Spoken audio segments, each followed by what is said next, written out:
Awesome. Super excited to have everybody here on today's episode where we're going to be talking about osteopathic medicine and preventative health. Now, with that, we're actually super excited to have our guest, Dr. Cody Belkoff, Thanks for a having me. doctor of osteopathic medicine. And so, what I'd like to do to start off, just to give a quick introduction, is just to kind of run down your bio real quick, Cody, and obviously what you're currently doing and how you. What I'd like to dig into is how you actually got into the osteopathic field as well. So, anyway, take it away. Definitely. Thanks, Greg. Thanks for having me. A little bit about my background. I started a little bit non-traditional. I was a wildfire fighter for 6 years. I worked on a helicopter crew fighting wildfire and got my EMT certification, and eventually went back to college and say, hey, I really like the medicine aspect of things, and I kind of want to get away from the firefighting world. And so I went off to school and went to Eastern, undergrad in biology and chemistry. That got me into Pacific Northwest University over in Yakima, which is a DO school. I did 4 years there, and then my passion was emergency medicine, so I got into emergency medicine residency down in Oklahoma City, where my wife is from. And so it was a 4-year program there. And always knew I wanted to come back here to the great state of Washington, and I've been here ever since. And I still practice emergency medicine full time. And I opened up a health and wellness clinic about 2 years ago. And so I kind of love this space, and I really want to work on the prevention aspect of it, whereas emergency medicine is more geared towards end of life type stuff and tragedy. And you see a lot of people at the end of life, and you're like, wow, I wish I can do something more, and start early on in that kind of disease process and kind of interfere there. Yeah. Versus putting a band-aid on things that are so far gone that we can't do much about it. So for people that don't know, real briefly, how would you define osteopathic medicine versus what somebody would, I guess, consider like traditional medicine or like MD type doctor? What's the differences? Yeah, or similarities? So if you want to look at, there's osteopathic, which is DO, there's allopathic, which is MD, there's naturopathic, which is like ND. There's a bunch of different types of variations of that. The main difference between osteopathic and allopathic is you actually learn the same exact disease processes. You're reading from the same books, you're learning the same information, but the osteopathic has an added kind of section on osteopathic manipulation about body, mind, alignment to help prevent disease, right? So the kind of the disease state for DO says, hey, if you can get the body in alignment to heal itself, your body has an innate ability to heal itself if you align the systems right. And so that's kind of the foundational principle of osteopathic medicine. Now that has since progressed to now it's a lot more allopathic as far as, lots of Western medicine, traditional medicine. Now the MDs and DOs are in the same residencies, right? They're competing for the same type of jobs. And so it's pretty much universal now. It's all combined pretty much now. MD DOs are combined for residency spots. And so there's really not much of a difference anymore besides that little extra focus you get on osteopathic manipulation, which is like chiropractic work and stuff like that. So we do manipulations and everything like that too. Okay. So that's interesting. Do you see that, because I see in sort of our research and kind of the people that we get to talk to and interact with, it seems like there's sort of a cultural shift that's happening, right? So I'd love to hear your insight. Whereas, do you feel like a lot of the types of whole body practices that you're involved in and all that sort of treatment protocol, do you see that gaining more and more momentum in the space where people are opting more for that type of care versus the traditional allopathic care? Or what have you? 100%. And I want to, granted, I'm still very early on in my career where I think I graduated residency in 2018, is I think post-COVID, even though I hate to say that word, post-COVID is like, I feel like everybody has this shift in healthcare. Right, like what do they want in their health? Because I think a lot of people feel like the healthcare system failed during COVID, right? And I think people are looking for these other avenues of non-traditional based care. Whereas like, I'm tired of having to go through my insurance and only get 15 minutes with my doctor, right? I want to do more of a preventative approach. And I think it really spiked after COVID. And whether that sparked a bunch of controversy or not, that's when I think most of the shift is happening. And I think you're still kind of continuing to see this huge shift of how people view their health. Right. Do you guys think that even with that shift, that's where a lot of, because I feel like in the same timing of that, you've seen a big takeoff with like the biohacking space, right? Right. And for me, when I look at, the biohacking field, it really is where a lot of end users or individuals are really sort of taking more ownership into their health and their wellness. I think there's a lot to that. I think with advancements in technology where the barrier to entry to getting access to things to monitor your overall health is easier to gain now. I mean, we all have smartwatches that tell us a whole bunch of stuff, right?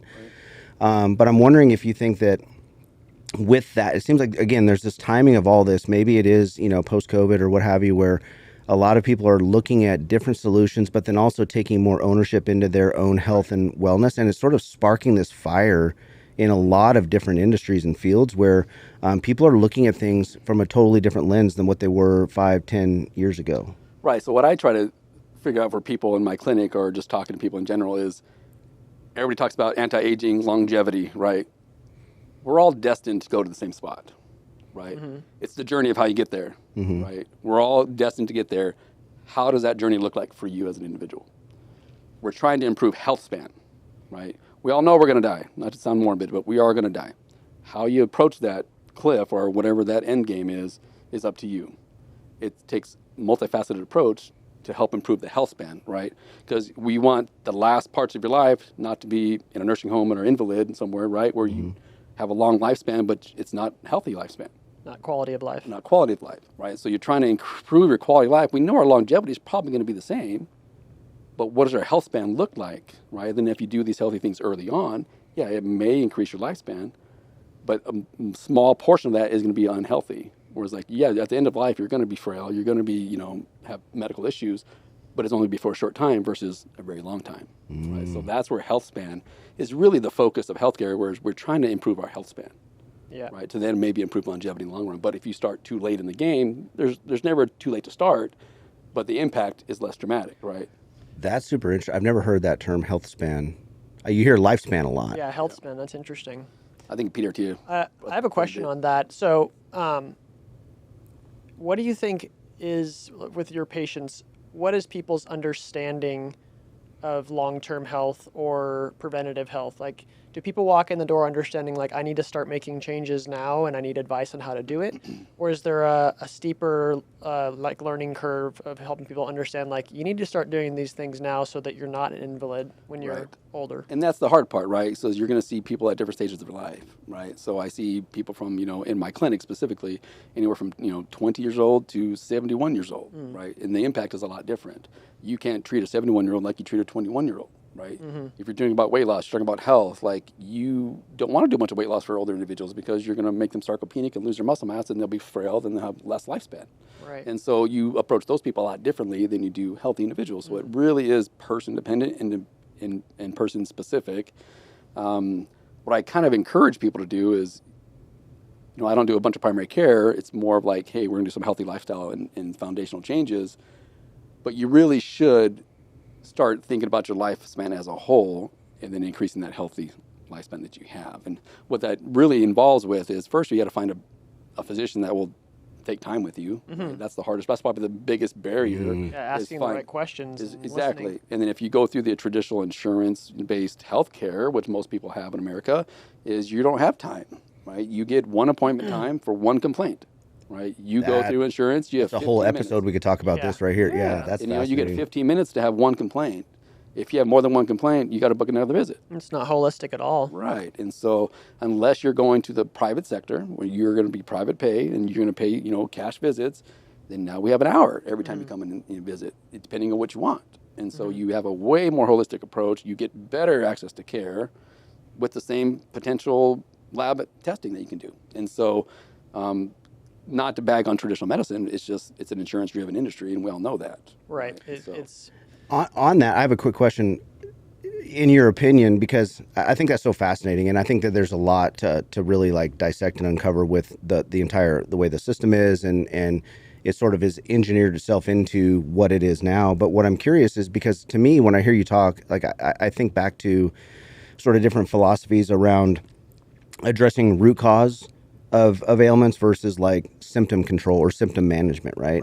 And so when I hear you say that, like just organizationally, right, the way our healthcare system is structured, you almost can't really spend the time to delve into root cause of issues, right? You're almost forced, and I guess I'm not bashing one side or the other either. I think it's just it's an unfortunate circumstance. I'm almost wondering if sort of that traditional medicine side, just on the structure of it and the economics of it, they're almost forced into really treating, that symptom at the surface and all that. They don't have time to really go beyond that, right? Right. So, I mean, book your doctor's appointment, and during that appointment, you're like, hey, I really just want to know what can I do to stay healthy. Like, hey, and they're like, what do you mean? You don't have any problems? Get out of here. Your labs look good. No, you're not diabetic. Yeah. Your cholesterol's fine. See you later. Come back to me if you have a problem, right? That's kind of the approach, which it really should be geared for preventative medicine, right? If we're really focusing on healthcare, it really should be on prevention, right?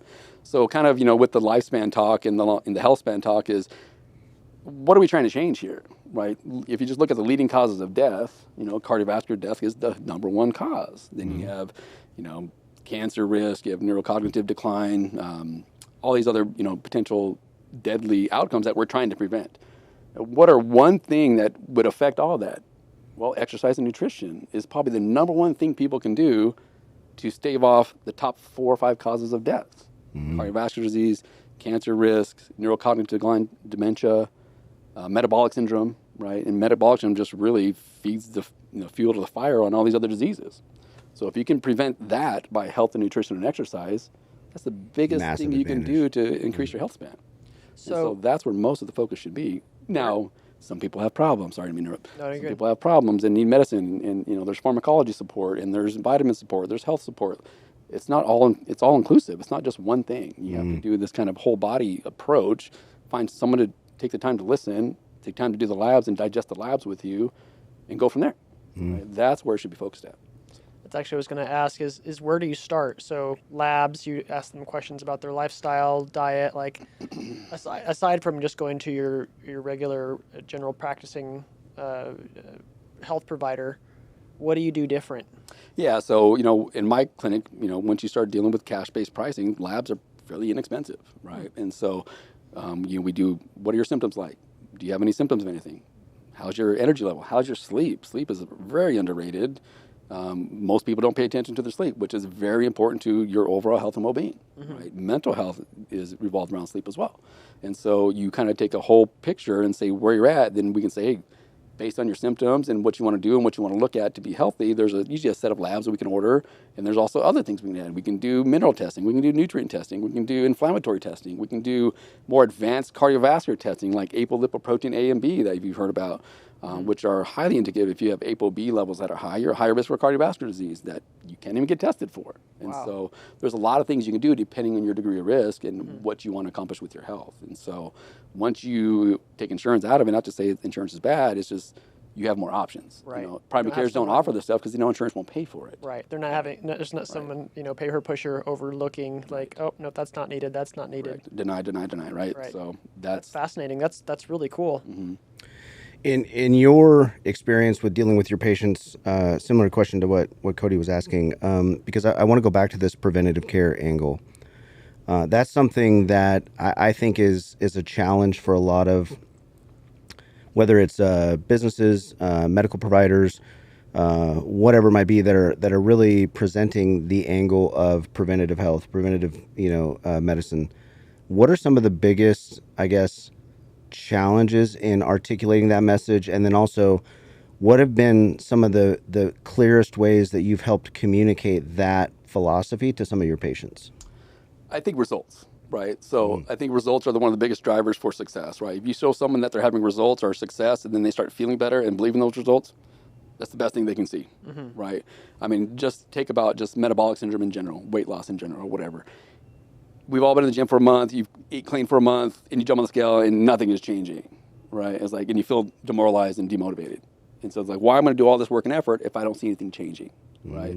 So just showing people results and objective results and findings from like body composition testing, strength testing, you'll notice they're showing an improvement. And then that will be the thing that's going to drive them forward, right? Once you start seeing results, that's what motivates people. So, you know what I mean? That actually makes sense. And I think that goes back to one of the things I was saying earlier, where I think that in the past, because obviously preventative care has been around for a long time, right? But now I think with advancements in technology, there's an ability to measure it better now, I think, than ever.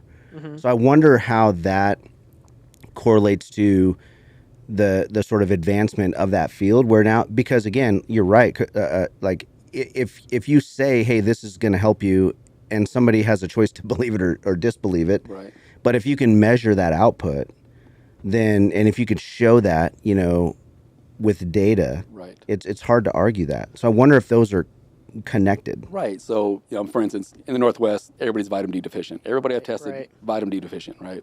So, like, why even test it anymore? When 98% of the people I test are vitamin D deficient in the Northwest, right? It's an added lab test, but you can show them a number.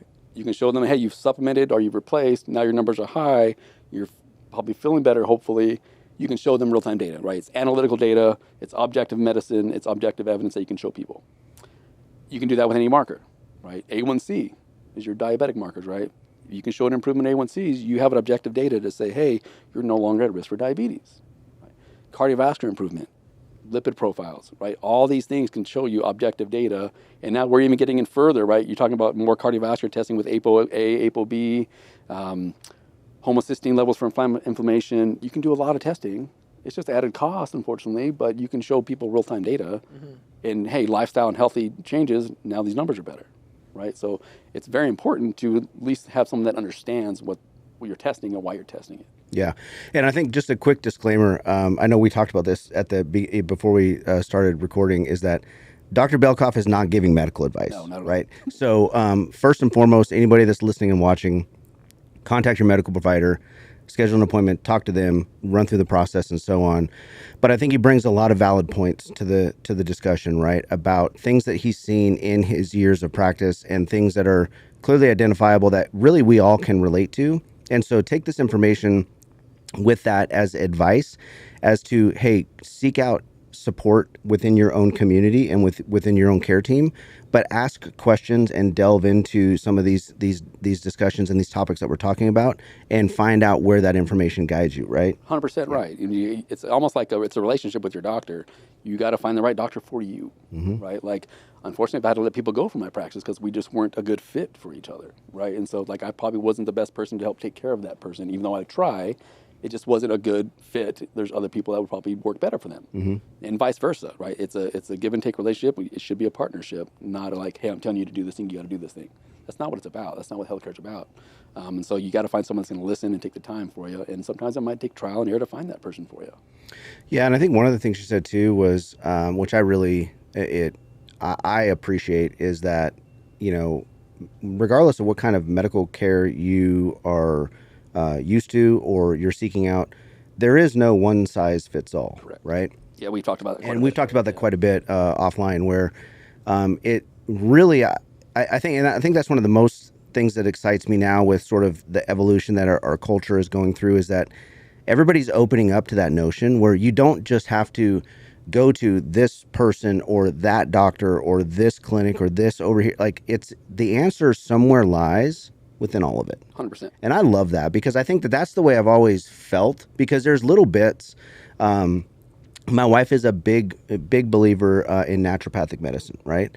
That's who really has been providing a lot of her primary care. She's gone and seen you too, right? So, and one of the things we talk about is that nobody has all the answers, right? As much as every medical professional and every place you go to wants to, help everybody and solve and cure everything that's out there, nobody has all the answers. Right. So there is a process, and I think, again, people are opening up to that, to saying, I can get little bits of it, of what's important for me here and a little bit over there, and putting that all together in a formula. And again, I think that's why I love the fact that biohacking has taken off so much, because I think that's what, in essence, what it is. Right. It's like, I'm going to take little bits and pieces and find this optimal formula for myself, Right. and utilize that, because, again, I can monitor it, I can test it, I can measure it, and I love that, right?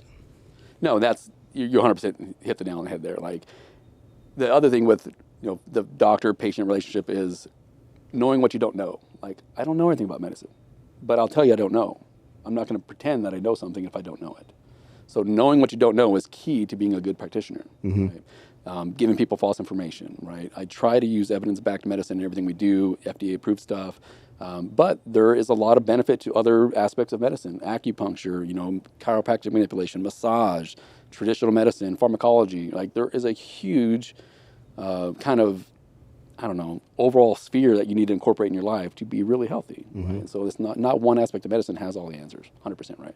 Well, I think what's interesting about your area of practicing is the fact that you take the time to listen, because with health, your body is connected in multiple different ways Sure. to different systems, and typical Western medication is very, symptom treating. Correct. And when there could be a host of things connected, multi-pathway activation sort of stuff, where one area is showing a symptom, but it is connected to like 5 other areas that need to be addressed. Right. And so by you taking the time to sit down, really go through their lifestyle and understand like what is really happening here, Right. I think is the difference between traditional medicine and I think the future of Right. healthcare. And don't get me wrong, this isn't a practitioner problem. It's just they're the product of the environment they're in. Right. Right, So right. When the system dictates how much time you can spend with somebody based on, working for a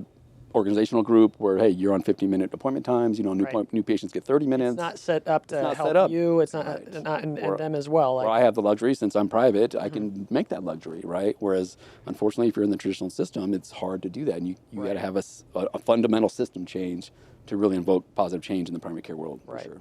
So, You brought up, which it was something I definitely wanted to talk about, was multi-pathway activation. So we talk a lot about that, and so I know, Dr. Cody, we chatted real quickly before we came in about multi-pathway activation and kind of how we see it. I'd love to get your take on it. So just for the listeners, when we talk about multi-pathway activation, what we mean is that we believe that there's an ability to sort of our notion is through supplementation, but there's a lot of ways to do this, right? Is that your body is an interconnected system, right? And there's the ability to sort of activate certain things within your systems to promote things like anti-aging, inflammation management, cognitive functioning, immunity, immune system support, and so on. And so looking at those things as an entire system, we have found that generates a better downstream result versus just looking at isolated parts of the system. So I'd love to hear your take on it from as a medical professional. What do you think about that? yeah, it's kind of new in this kind of space, right? Is this multi-system activation stuff. And so 100% agree. Like when you have a signal come into your body, there's multiple pathways from that. I'm just going to do something because it's something that I'm dear to. Look at hormones, right? Just look at hormones. It's a huge pathway with a negative feedback loop, right? Gets made in the hypothalamus pituitary axis. You get a signal down. If you're a man, it goes down to your testicles. You make testosterone, then some of that gets siphoned off, and some of that goes to DHT, some of that goes to estrogen, and then there's a check and balance up there, and it says, hey, all right, we have enough circulating testosterone. Start shutting down the production upstream. So then you decrease the signal, you get less output, right? It happens with every aspect of the body, every pathway, right? How do you make ATP for energy? It's a huge pathway, right? How does mitochondria work? It's a huge pathway with many signaling, right? So if you're just affecting one thing, you're missing the rest of the story. So I 100% agree. You have to approach it as a whole, and like I said, it's multi-system. I love that. Love that. That's Multi-system. cool. Try to make it something easy to follow, like hormones. People understand hormones, but Yeah, when you start no, talking about sirtuins and ATP, and we might lose a lot of people. So That's a great anecdote. And on that, that comes into the point of patient education, right? For you, in your practice, what do you feel is like the biggest challenge or opportunity to try to educate your patients and people within that you come in contact with about, these types of philosophies? right. And so what I try to really incorporate is, hey, we're trying to prevent certain disease outcomes, right? The number one thing that you can do to prevent certain disease outcomes is having a well-balanced nutritional diet, right? If you are what your last meal was, right? Whatever your last meal is, that's what your body's currently made out of, okay? So watch what you're putting in your body, and then exercise and move the body, right? Your body does not like to be stagnant. Look at any fluid in the body. If your urine's stagnated, you get a UTI, right? If your bowels are stagnated, you get constipation or bowel obstruction, right? If your blood's stagnant, you get a blood clot, you get a heart attack. Moving the body is what your body needs to do. Your muscles do not want to be stagnant. If you want to seriously prevent, early death, early decline in aging, early decline in neurocognitive function, it's really health, exercise, and nutrition. That's the number one thing people need to be aware of. That's the single best thing. That's really the only thing you can control, right? Some people are going to be genetically predisposed to get heart disease. But if you smoke and you eat a bad diet and you don't exercise, you're going to probably hasten that, right? There are certain things that are in your control to have control over your health, and that's moving your body and eating relatively healthy. Isn't it funny that like This is all we're boiling down to. Is those health. are non-sexy recommendations as Yeah. far as like health and longevity and, Right. and all that, eat right, Let food exercise. be that medicine. Well, the other thing too is like, you talk about metabolic syndrome, right? That is an overabundance of nutrition, right? That's nutrition overload. You have too much nutrition, and you're going to promote excess weight, and they get metabolic syndrome and get diabetes, right? It's a nutritional, and that's just going to pour fuel on the fire to cardiovascular disease just because of your overnutrition, right? And interesting. so it's a weird concept to think about, but it is really imperative, and especially, you can go into the nitty gritty of our food sucks now, right? We have all the stuff we have in our food, all the pesticides, and don't even talk about American food versus other countries, but it's a huge issue, right? You look at our hormone health, as men, we're 40% lower testosterone levels than our parents were at the same insane. age. It's wild. Something's It's wrong. crazy, right? Actually, on the nutrition thing, how do you approach that in your practice? Because I know that nutrition, like being a nutritionist, is its whole separate thing. Sure. And different body types require different food intake, and Right. if you have a high histamine response to foods, or if you're allergic to gluten, like how do you approach that in your practice? Right, and so obviously, when it comes to nutrition, as long as you're having a well-balanced diet, you're probably going to be fine, unless there's some reason why you can't absorb something, right? And so, until you have testing done to say, hey, what you can or can't absorb, or you might be B12 deficient because you can't absorb it in your small intestine, right? And so, there's celiac disease, there's gluten intolerances, there's wheat and dairy sensitivities, and so until you get the testing done to see what your proper nutrition should be, you can talk about Gary Brecka, where he does like the gene therapy, where he checks what are you genetically predispositioned for to be deficient in, right? And so then that's what you should be supplementing, since your body can't absorb that out of food. You have to supplement, right? And so that's kind of where Gary Brecka kind of lives, in that kind of biohacking range of, hey, let's take your genetic DNA and see what you're going to be predispositioned to not do well in, right? So on the well-balanced diet part, like let's unpack that a little bit. Okay. Like what is the definition of a well-balanced diet? Right, and so it depends on the goal, right?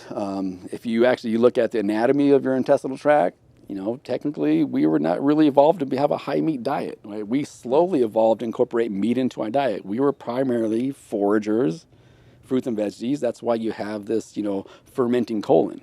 You have this ruminating gut, right? And that's the way the design of your intestinal tract is the way it is, because it was primarily fruits and vegetables. And when we were to come down and hunt something and kill something, we got some meat, right? And so we were never really to eat this really high meat diet unless you were able to catch it.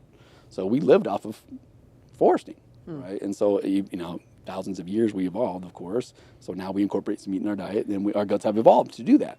And so what I say well-balanced diet is, don't eat an overabundance, right? Because that is one of the biggest things that you can do. If you're not moving your body and you're eating in abundance, no matter what you do, you're going to be unhealthy, right? Surplus calories. Surplus calories is going to lead to bad metabolic health. Okay. Right? So what I hear you saying is you're a big fan of the carnivore diet. That's the next thing is like, there's so many Right. Here's the thing. opinions on that stuff.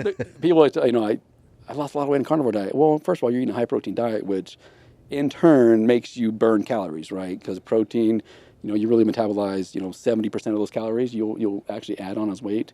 So you have like a 30% calorie deficit. So if your calorie goals are 2,000 and you're eating nothing but meat, you're technically putting yourself in a 30% calorie deficit. Just because your body takes 30% energy to break down that protein. So you're actually using your metabolic health to break down the protein to put you in a calorie deficit, and you're going to lose weight. Yeah. Right? And so there's certain things that are really metabolically active that your body has to use its own energy to use. And proteins, like, it takes 30% energy for your body to use that protein. Whereas carbs, it's like 5%. Right? And the good thing about protein, it makes you feel full. When you eat a steak or something, you feel full for a long time. You don't need to put calories in. Whereas if you eat carbs, pasta, You're hungry. you're hungry pretty quickly. So there's a huge, so what it looks like is, hey, we'll focus a little bit more protein to promote satiety, healthy balance of fruits and vegetables that hopefully you homegrown if you can. I don't. And then, watching your carb and your fat intake, right? Fats are really nutritionally dense. They have a lot more calories per gram than protein does. And so I say, hey, let's focus on protein. Let's figure out what your metabolic needs are for your body type. We measure your muscle mass to measure your metabolic rate. We put you at a calorie goal. If you get most of those calories, 40 to 50% of the calories coming from protein, and you add in some fruits and vegetables, it doesn't really matter what your carbs and fats are doing because you're not going over your calorie goal, right? So that's what kind of how about, I like, approach nutrition.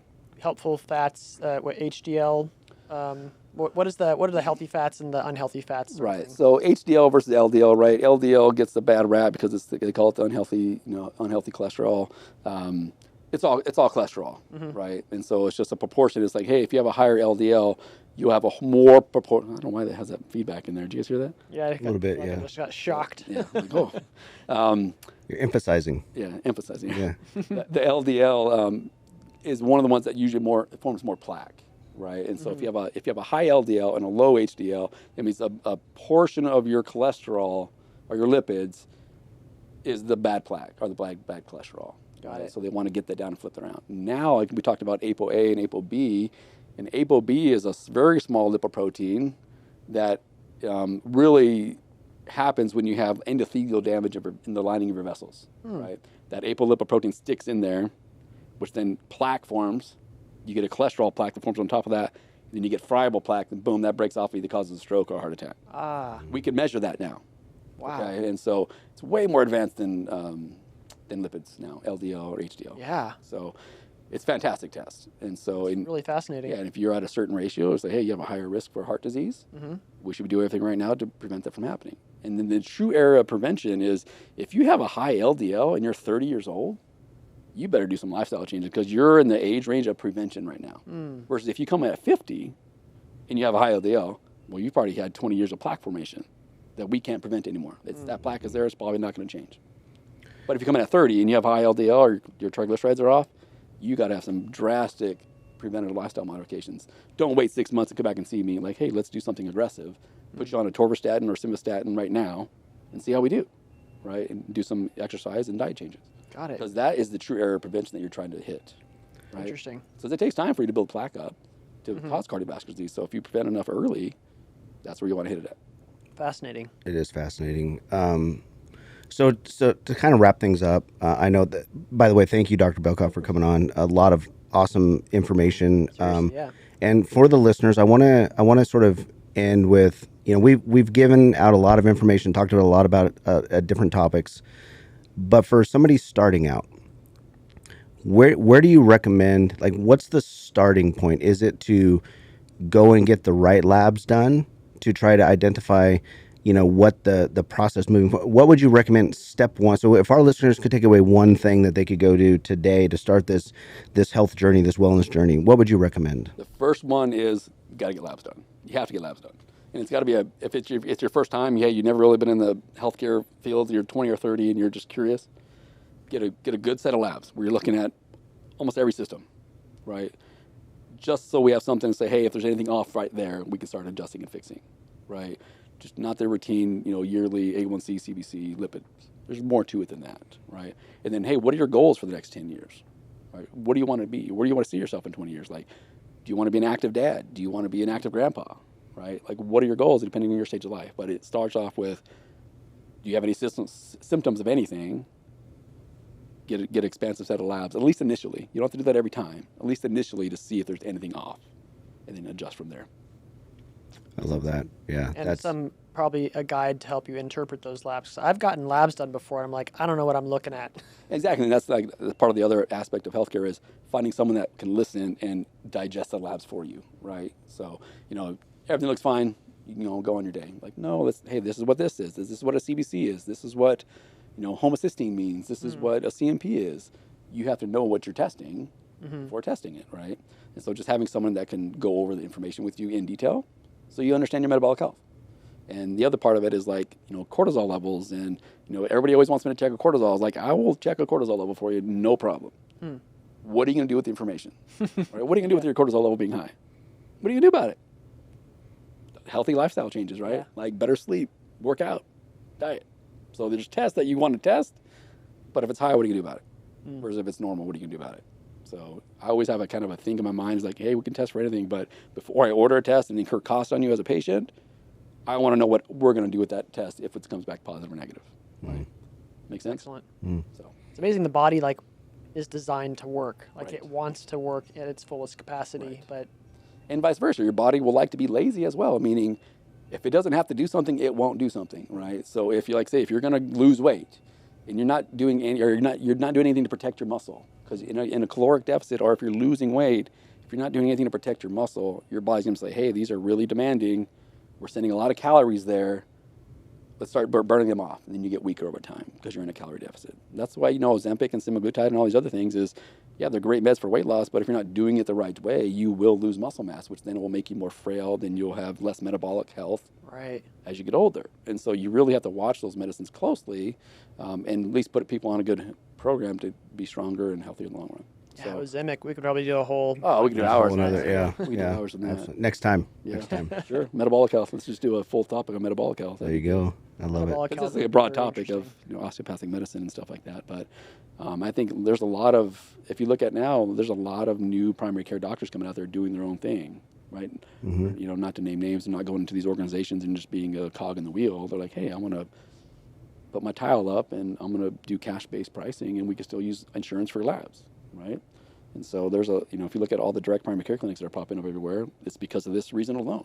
You have more time with me as a doctor-patient relationship. So I think it's really changing how people are getting their healthcare. Awesome. So, yeah, I think that's the takeaway, folks. Do your due diligence, research what's available in your community. Don't just always assume that you have to go to the same healthcare provider and system that you've been going to because that's where you've gone. There's a lot of resources out there. A lot of things are coming into markets all over the U.S., which is great. So do your due diligence, Google your friend, find some providers, go and check them out. And like you said earlier, find the right provider for you, right? So awesome. Thank you so much. Like data and then healthy lifestyle and exercise, diet, exercise. Like that's like the trifecta. Like if you have those three things. Right. We can all do that. And if you want to look at data, the number one thing that you can do that has been shown to, neurocognitive decline, dementia, which is one. If you ask people, hey, what don't you want to get? Dementia is one of the top things. I don't want to get dementia. Exercise has been one of the biggest things to prevent that from happening. And that's what people don't understand. If you want to prevent some of these bad diseases, you got to move the body. So it's very important. Awesome. Thank you so much for coming on today. Yeah, I'll be happy to come back. It was really interesting. That was great. So super rad. Thanks. Appreciate it. All right. All right. Thanks, fellas. Thank you, guys.